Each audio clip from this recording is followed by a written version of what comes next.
episode is a direct response to an email I received after my last video about Black identity and why some Africans don't want to identify as Black. This email came from someone who identifies as a foundational Black American and who explained to me why they feel abandoned by other Black and immigrant communities and why they believe that FBA's divisiveness is justified. So today I want to break it down piece by piece why the victim mentality in FBA's rhetoric is dangerous and self-defeating, how FBA exceptionalism ignores the contribution by Africans to the Black liberation struggle, how US imperialism destroyed African nations, setting back the entire Black world, and last but not least, the ridiculous claim that foundational Black Americans are indigenous to America and have no ties to Africa. I want to approach this topic with honesty, clarity, and facts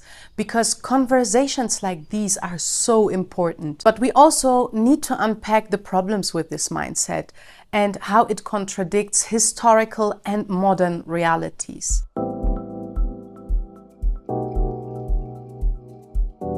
Welcome to Plan B Back to Africa. My name is Weyni. If you're new to this channel, welcome, karibu, and salam salam. On this channel, Plan Back to Africa, I share my journey of leaving behind Germany and settling in Nairobi, Kenya. And I also share my journey through the African continent, the beautiful motherland, together with my 2 children, and what I have learned along the journey. I have studied cultural anthropology and African studies with a focus on the construction of identities, and I always love to share my knowledge with my audience about the socio-political realities on the ground. Now, before I break down this email point by point, I want to read it for you. Weyni Tesfai. Much of your perspective is correct. However, what you are missing is what exists at ground level. The divisiveness of the FBA labeling and description came about out of necessity in order to survive, exist. Black Americans for several decades strained, actually begging many times for unity with all ethnic groups of color, especially Africans from the motherland, because we have been on our own for hundreds of years. And because we know the value and the need for unity for our survival. That was the reason that FBA's fought, died in the struggle to change laws so other people of color could come, unite, and help. But all they, FBAs, faced from those who have come were constant and forever belittling insults, labels, and facial looks of disgust. Treating, speaking, looking down upon them, us, as though Black Americans are inferior. FBAs experienced this from all groups that have fled to America. All of these fleeing groups have said, let the Negro fight his own battles. We do not want to align with them. These groups that flee from their lands come and say to the FBA, we do not care about your fight or your history. We have not come to fight. We have only come to make money and take care of our own. In essence, we do not care about this country or anything in it except for what we can drain and take from it for our own purposes. The displaying of their various country flags show this. I have personally been told this to my face, even recently before President Donald Trump's mass deportations. This causes and has caused great immense pain and humiliation within our community. We have given so much that they may come, and they turn their noses up at us. As Black Americans, we have developed a collective instinctive reaction response. We become hardened, as we have learned, through hundreds of years without any help from the outside world, and that we must do this for survival against all who hurt us. These microaggressions permeate from those who flee throughout this land. So we have labeled them as cowards that have fled, wanting the proximity to whiteness in order to obtain preferential treatment and favor above FBAs, and they have gotten it. So let's break down this email point by point. Let's start with point number 1. The divisiveness of FBA labeling came out of necessity for survival. First, let's acknowledge an undeniable fact. Black Americans have been fighting for their survival for centuries, often alone. The trauma of slavery, Jim Crow, police brutality, and mass incarceration have forced African Americans to develop self-reliance and resilience in a way that is unique. No one is dismissing that. But here's the issue. Divisiveness is not survival. It's a reaction to pain and betrayal, but it's not a strategy for long-term power. If unity didn't work before, it's not because Black people across the diaspora weren't trying. It's because white supremacy has always deliberately kept us apart. The FBA response, instead of healing that division, is deepening it by turning on the very people who should be allies. So I challenge you, instead of saying we had to be divisive for survival, ask yourself, who benefits from that division? Because it surely isn't Black people. Let's get to the next point, number 2. FBAs fought and died so other people of color could come, unite and help, but they never did. This statement assumes that Black immigrants have contributed nothing to the Black struggle in America, which is historically false. Caribbean immigrants, for instance, played a very important role in the civil rights movement. Take Kwame Ture, for instance, who is from Trinidad and who has played an important role in the civil rights movement and the global Pan-African movement. Or Marcus Garvey, one of the most influential Black leaders and who happened to come from Jamaica. Or let's take Malcolm X, whose mother was from the Caribbean island Grenada. Let's not forget to talk about the powerful and important role of African leaders like Kwame Nkrumah, the first president of independent Ghana, who was one of the most vocal African leaders in supporting the civil rights movement and Black liberation in the United States. Kwame Nkrumah personally invited Martin Luther King to Ghana's independence celebrations in 1957. This visit profoundly impacted Martin Luther King, reinforcing his belief that Black people worldwide were part of a common struggle for freedom. Malcolm X was also welcomed in Ghana and met with Nkrumah, strengthening his Pan-African vision. Ghana was and continues to be a safe haven for African Americans. W.E.B. Du Bois moved to Ghana and was given Ghanaian citizenship, where he worked on the Encyclopedia Africana until his death in 1963. And then let's not forget to talk about the support by Ethiopian Emperor Haile Selassie I. He was deeply respected by African American leaders, including Marcus Garvey, Malcolm X, and members of the Nation of Islam. Ethiopia used its position in the United Nations to push against apartheid in South Africa and racial discrimination in the US. He was a key force in the formation of the Organization of African Unity, which worked to connect African struggles with Black liberation struggles worldwide. Historically, African Americans and Africans on the continent have always supported each other in their liberation struggle.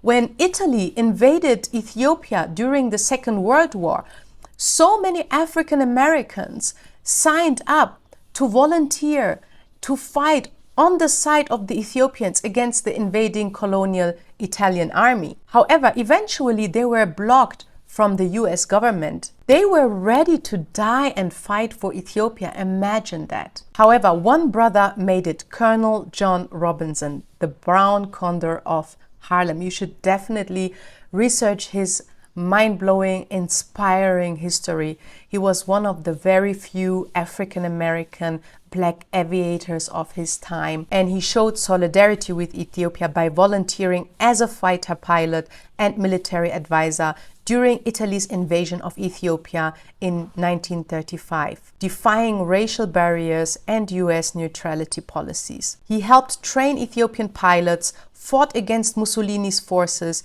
and symbolized African American support for anti-colonial struggles in Africa. Not just historically, African people continue to support the Black liberation struggle in the USA and are actively involved in racial justice movements. Many activists that fight against racism and oppression in America are of Caribbean and African descent. In cities like Minneapolis, where George Floyd was murdered, Ethiopian and Somali communities were on the front lines of the protests. And even in Ethiopia, I was in Addis Ababa at that time, Ethiopians came together to mourn the murder and the death of George Floyd and came together in solidarity with their Black brothers and sisters in America. The idea that FBAs were left to fight alone ignores centuries of African and Caribbean solidarity in Black liberation movements and is simply not supported by history. African nations provided sanctuary, funding, and diplomatic pressure to assist Black struggles in the US. Pan-African leaders recognized the shared fight for Black liberation, understanding that oppression in the US was linked to colonialism and apartheid in Africa. Without Africa's contributions, the civil rights movement and Black power movements would have been much weaker. Could there be more unity? Of course. But erasing contributions because of a few bad experiences? That's not historical accuracy. That's emotional reasoning. So the question to those who push the FBA ideology is this: if African people and African leaders have fought for and supported Black liberation movements in the US, why continue pushing division instead of solidarity? Let's get to the next point. Point number 3. Black immigrants look down on FBAs and want proximity to whiteness. This argument is rooted in personal experience, not systemic reality. Yes, some immigrants have internalized anti-Blackness. Unfortunately, that's a colonial legacy that exists in most places in the world, in Africa, in the Caribbean, in Latin America. But so have many African Americans and people identifying as foundational Black Americans. There is a reason why colorism, classism, and internalized racism exists within all Black communities, including the US. Yes, it's true, some immigrants distance themselves from African Americans. But let's be real, many FBAs do the same thing. If we are keeping it honest, many FBAs hold negative stereotypes about Africans, calling them jungle people, booty scratchers, mocking their accents, or dismissing them as fresh off the boat. I have seen so many stand-up comedy shows where African Americans were mocking Africans. I mean, just take a look at this nonsense.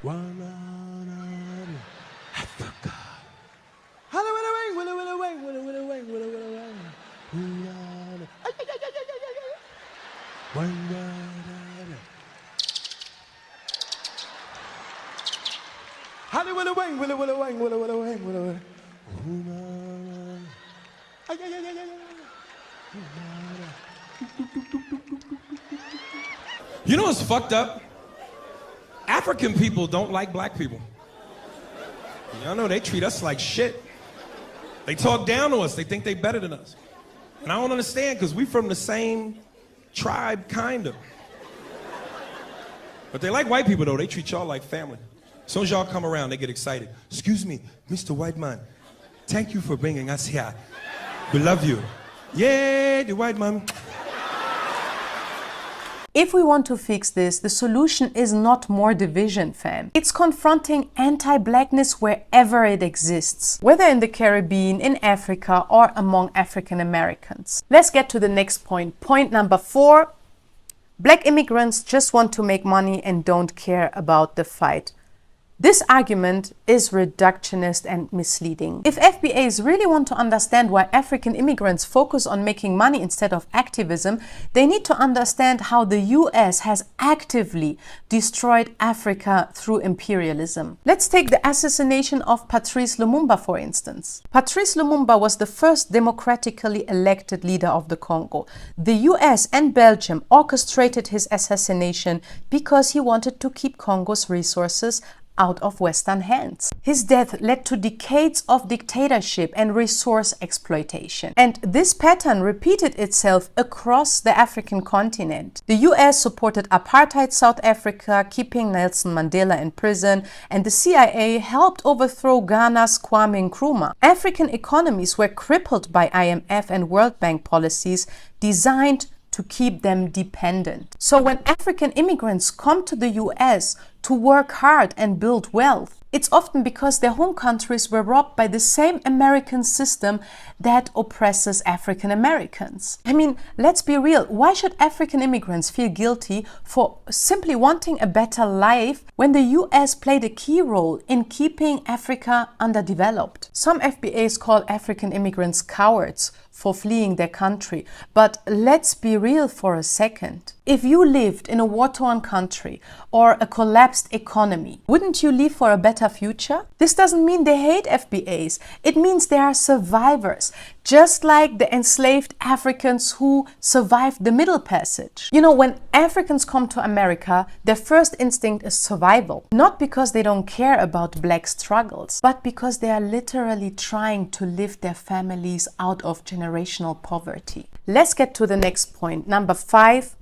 The lie that FBAs are indigenous to America. Many FBA supporters now push the outrageous claim that they are indigenous to the US and that some of them were in America before the transatlantic slave trade, as if they have no connection to Africa. Let's be clear, this is the highest form of self-hate. Genetic and historical evidence confirms that African Americans are of African descent, primarily from West and Central Africa. There is not a single evidence of a massive black indigenous population in the US before the 15th century. And the evidence that some of the FBAs bring are ridiculous, hilarious. Like recently, I saw this post.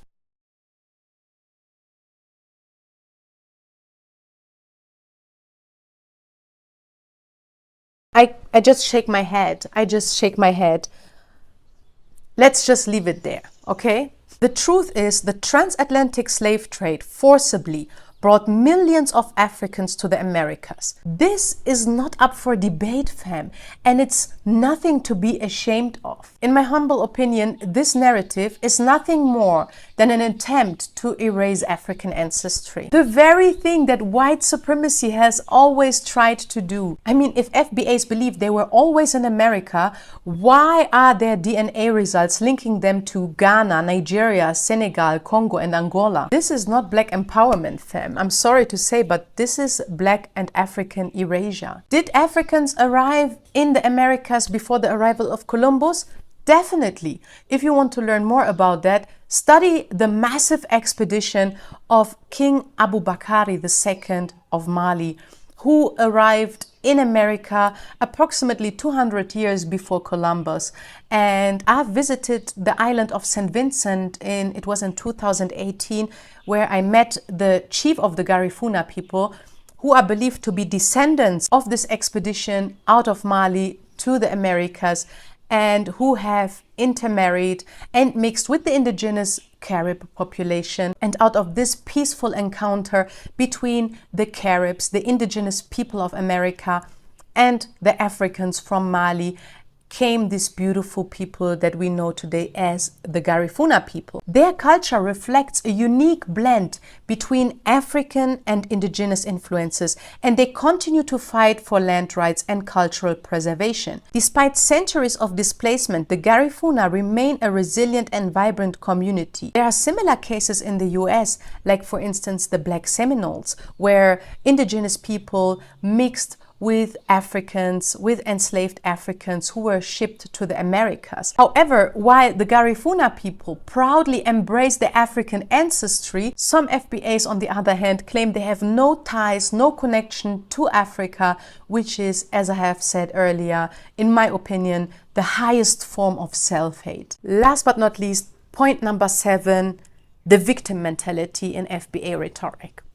Very problematic. One of the biggest problems with the FBA ideology is that it thrives on a victim mentality, blaming everyone, including Africans, for their struggles instead of focusing on solutions and unity. Also, I noticed a widespread belief among African Americans and especially among FBAs that Africans hate them. All I can say about this false claim is please visit the African continent and make your own experience. I promise you, you will feel the love, you will feel welcomed, you will feel accepted, and you will feel valued, celebrated.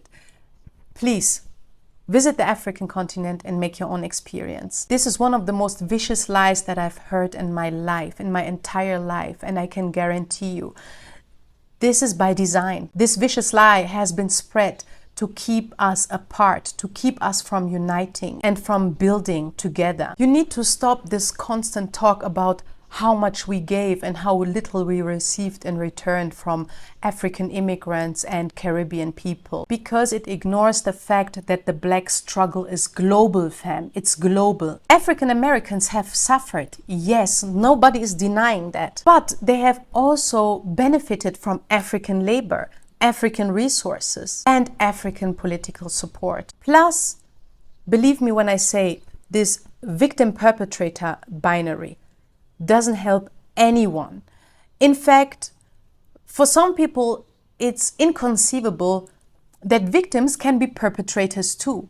Liberia is a perfect example of this. Liberia was founded in 1821 by freed African Americans with the support of the American Colonization Society, an organization established by white Americans, many of whom were slaveholders who sought to solve the problem of freed Black people in the US by relocating them to Africa. The American Colonization Society promoted colonization as a way to rid the US of free Black populations, whom they viewed as a threat to the institution of slavery in the US. Many African Americans supported colonization as a chance to escape systemic racism in the US and build a society where they could be free from white oppression. However, their settlement brought them into conflict with the indigenous African population who had already lived there. When African Americans, known as Americo-Liberians, settled in Liberia, they established a society that mirrored the racial and class hierarchies they had experienced in the United States, effectively dominating and exploiting the indigenous African population. Some Americo-Liberians established agricultural plantations where they used the forced labor of indigenous Africans, essentially replicating the plantation system that African Americans had escaped in the US. So what is the solution? Surely it's Pan-Africanism and unity and not more division. How can we overcome the division? By stop blaming each other, by stop pointing fingers at each other and understanding how our histories, slavery, the transatlantic slavery on the one side and colonialism on the other, are deeply entangled with each other. I want to give you an example how. Imagine the same ships by the British Navy that patrolled the West African coast allegedly to suppress the transatlantic slave trade, were the same ships, the same British Navy ships that the British Empire used to conquer and to overthrow African kings and African empires with the goal to colonize them. This example perfectly illustrates how our struggles for liberation and histories of trauma and violence are interconnected and inseparably linked with each other. So please, Africans who have a false sense of superiority and look down on African Americans because they are the descendants of enslaved Africans, you're so wrong. Like, this is so immoral.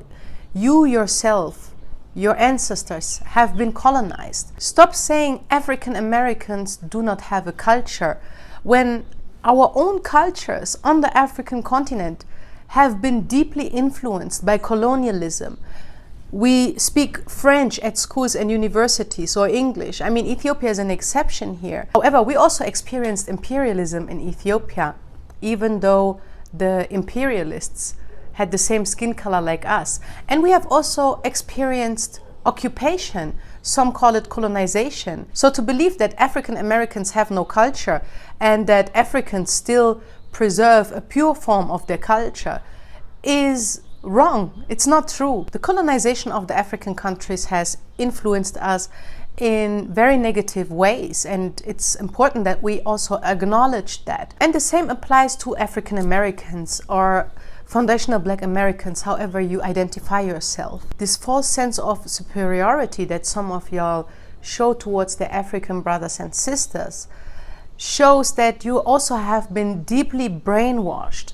And I don't even blame you, because I grew up in Germany, I grew up in the West, I grew up consuming Western media, and I have seen the same images that you have seen. That Africa is always portrayed as the continent that suffers, that is in constant civil war and conflict and experiences a never-ending cycle of violence, hunger, starvation, you name it. I'm not denying that these things are happening. They are happening.